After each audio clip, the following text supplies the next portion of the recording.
तो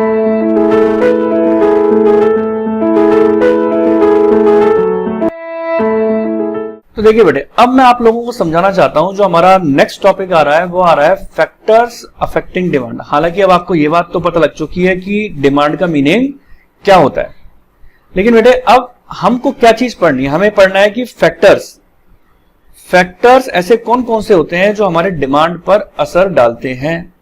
factors affecting demand हमारा topic number 2 है, ठीक है। हमारे सेकंड टॉपिक का नाम क्या है, फैक्टर्स अफेक्टिंग डिमांड। तो देखिए बेटे, आप इसको फैक्टर्स अफेक्टिंग डिमांड बोले या आप बोले डिटरमिनेंट्स ऑफ डिमांड, तो इन दोनों बातों का मतलब एक ही है, डिटरमिनेंट्स ऑफ डिमांड। यानी इस बात का मतलब बेटे ये है कि आपकी डिमांड कौन कौन सी चीजों के ऊपर डिपेंड करती है।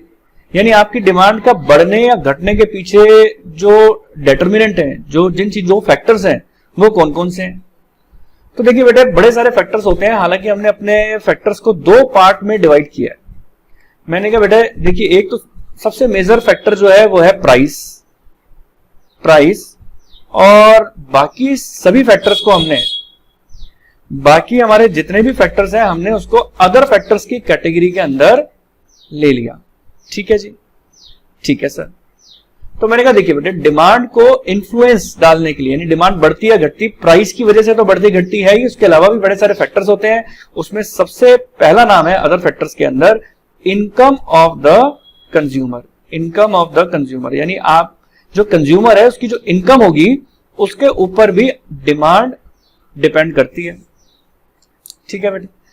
दूसरी चीज, दूसरा मैंने आपको बताया बेटे prices of related goods. Prices of related goods. अब आप बोलेंगे सर ये प्राइसेस ऑफ रिलेटेड गुड्स क्या है। प्राइसेस ऑफ रिलेटेड गुड्स के अंदर आपके 2 पॉइंट आएंगे। पहला पॉइंट आएगा सब्स्टिट्यूट गुड्स।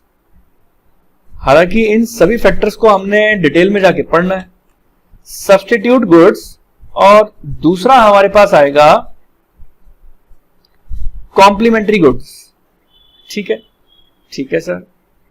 मैंने कहा ये दो फैक्टर्स हमारे हैं प्राइस ऑफ रिलेटेड गुड्स के अंदर। तीसरा फैक्टर हमारा आता है बेटे test and preferences. Test and preferences, ठीक है। और फोर्थ फैक्टर आता है हमारा एक्सपेक्टेशंस। तो देखिए बेटे, इन सभी फैक्टर्स को हमको एक एक करके इसकी डिस्कशन करना है। तो देखिए बेटे, अब सबसे बड़ा सवाल ये उठता है कि मैंने प्राइस फैक्टर को अलग क्यों लिखा और अदर फैक्टर्स को मैंने अलग क्यों लिखा।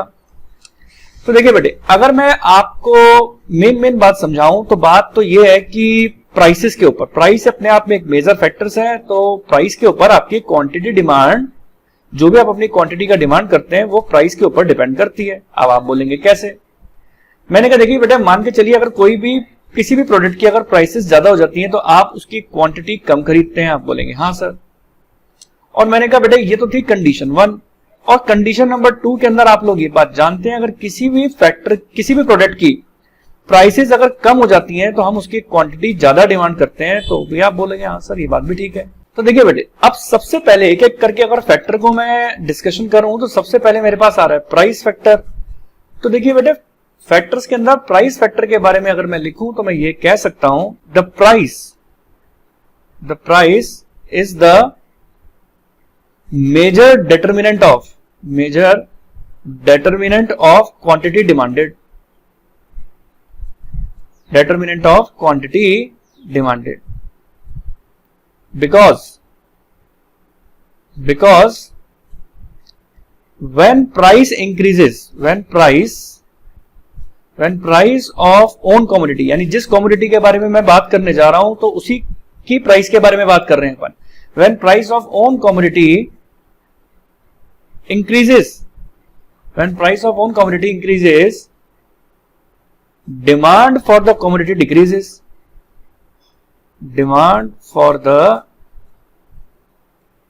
decreases. जैसा कि मैंने अभी आपको डायग्राम में समझाया ऊपर कि अगर प्राइसेस बढ़ेगी तो demand for the commodity decreases हो जाएगा। लेकिन अगर इसी की बेटा दूसरी बात करें, वाइस वर्सा बात करें, तो हम ये भी कह सकते हैं when the price of own commodity decreases, अगर प्राइसेस कम होगी, price of own commodity decreases, own commodity decreases, demand for the commodity increases. तो आप बोलोगे ठीक है सर, हमें आपकी बात समझ में आ गई।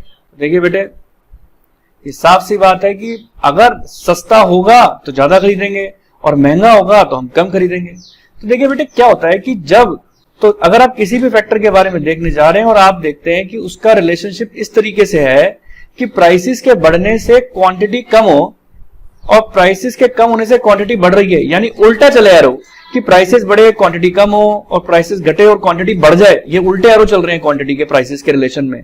तो ऐसे रिलेशन को हम क्या बोलते हैं? Inverse relation.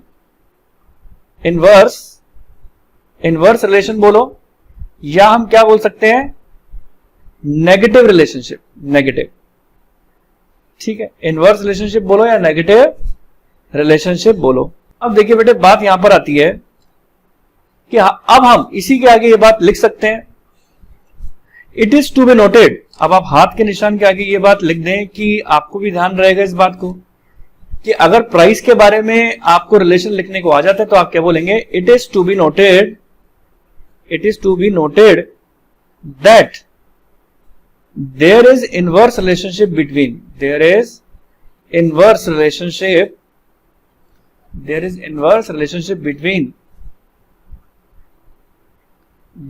Price and quantity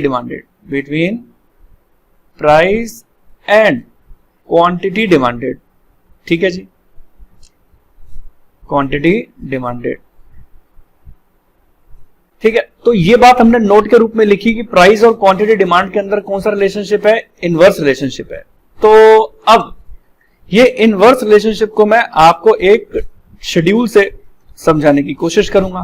for example, तो अब आपके मन में एक विचार उठेगा, सर शेड्यूल किसे कहते हैं? तो देखिए बेटे, जब हम टेबुलर फॉर्म में अपने किसी भी डेटा को रिप्रेजेंट करते हैं तो वो शेड्यूल कहलाता है। ठीक है, और जब आप डायग्रामेटिकली, ग्राफिकली किसी भी आप अपने डेटा को रिप्रेजेंट करते हैं तो वो आपका ग्राफिकल प्रेजेंटेशन कहलाता है। ठीक है, तो देखिए बेटे, शेड्यूल्ड वाइज अगर मैं बात करूं तो यहां पर है आपकी प्राइस और यहां है आपकी क्वांटिटी। तो देखिए बेटे, प्राइस को आप ले लीजिए रुपी में और क्वांटिटी को आप ले लीजिए केजी के अंदर। मैंने कहा बेटे, अगर आपकी प्राइस 5 थी, 10 थी, 15, 20 एंड 25, तो देखिए बेटे प्राइस पर केजी चल रही है। तो अगर प्राइस पर केजी चल रही है तो आपने अगर इस तरीके से परचेज किया कि 5 रुपए की प्राइस पर, जब प्राइस 5 रुपए थी तब आप 25 केजी खरीद रहे थे। लेकिन अगर प्राइसेस बढ़ गई, जैसी प्राइस बढ़ गई, इंक्रीज हो गई, आपने देखा कि प्राइस 5 से 10 हो गई, आपने अपनी क्वांटिटी घटा के कितनी कर दी? 20। उसी तरीके से प्राइसेस अगर और बढ़ गई तो आपने अपनी क्वांटिटी और घटा दी, आपने कितनी कर दी? 15। प्राइसेस आप देख पा रहे हैं कि और बढ़ गई तो आपने क्वांटिटी अपनी और घटा दी, और अगर प्राइसेस और बढ़ गई तो आपने अपनी क्वांटिटी और घटा दी। तो देखिए बेटे, हमने क्या चीज ऑब्जर्व किया? अगर प्राइसेस बढ़ती हैं, आपने क्या ऑब्जर्व किया कि अगर प्राइसेस बढ़ रही हैं तो क्वांटिटी क्या हो रही है? क्वांटिटी हो रही है कम। तो ये था आपका प्रेजेंटेशन। फॉर एग्जांपल, प्रेजेंटेशन किसके ऊपर था? शेड्यूल्ड वाइज प्रेजेंटेशन किया। लेकिन बेटे, अगर हमें डायग्राम वाइज प्रेजेंटेशन करना है तो हम इसको कैसे करेंगे? Diagram wise. ठीक है, अगर हमें डायग्राम में प्रेजेंटेशन करना होता है तो इसको कुछ इस तरीके से प्रेजेंट करते हैं। मैंने कहा बेटे देखिए, ये एक्स एक्सिस है, ये वाई एक्सिस है, और ये ओरिजिन आपको 0 दे रखा है। और आपको डायग्राम के अंदर कोई ग्राफ के अंदर प्रेजेंटेशन नहीं करना, आपको स्केलिंग लेनी है और एक रफली डायग्राम बनाना होता है। तो मैंने एक्स एक्सिस पे ले लिया क्वांटिटी डिमांडेड। क्या ले लिया? Quantity demanded. और देखिए बेटे, मैंने वाई एक्सिस के ऊपर क्या ले लिया? प्राइस। क्या ले लिया मैंने? Price of commodity. और नीचे है क्वांटिटी डिमांड ऑफ कमोडिटी। तो देखिए बेटे, 5-5 के गैप में मैंने लिख दिया यहां पे 5, 10, 15, 20 एंड 25। और यहां पर देखिए बेटे, मैंने कैसे लिख दिया? 0 है तो 0 के बाद यहां पर मैंने लिख दिया 5, 10, 15, 20 एंड 25। ठीक है बेटे, अब इसी बात को अगर मेरे को डायग्राम के अंदर एक्सप्लेन करना है तो कैसे करूंगा? देखिए बेटे, लिखा हुआ है 5 रुपीज की प्राइस है तो क्वांटिटी कितनी है? 25। तो देखिए बेटे, 5 की प्राइस है तो क्वांटिटी हमें कहां तक लेके जानी है? 25 तक। तो मैं यहां क्वांटिटी को यहां तक ले गया, तो मैंने एक पूरा इस तरीके से लाइन खींच दी। अब देखिए बेटे, अगर 10 रुपीज की प्राइस है तो क्वांटिटी आपकी कितनी है? 20। तो आप 10 रुपीज की प्राइस में क्वांटिटी आप अपनी 20 माने तो कितनी हो जाएगी? क्वांटिटी 20। अब इसी तरीके से अगर डायग्राम में और आगे हम देखें तो 15 की अगर प्राइस है तो क्वांटिटी भी 15 है। तो अब आप देख सकते हैं 15 की प्राइस पर हमारी क्वांटिटी भी 15 ही है। और इसके बाद 20 की प्राइस पर आपका क्वांटिटी 10 हो जाएगी, तो प्राइस 20 की है और क्वांटिटी कितनी है? 10 की। तो अब आप देख सकते हैं यहां पर, तो इस तरीके से हमने मीट कर दिया इसको।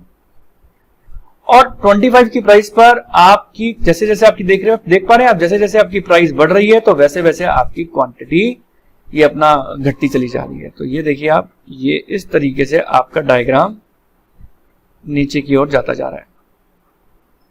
ठीक है, तो ये आपका डिमांड कर्व नीचे की ओर चला जाएगा इस तरीके से। तो ये डी डिमांड कर्व कहलाएगा।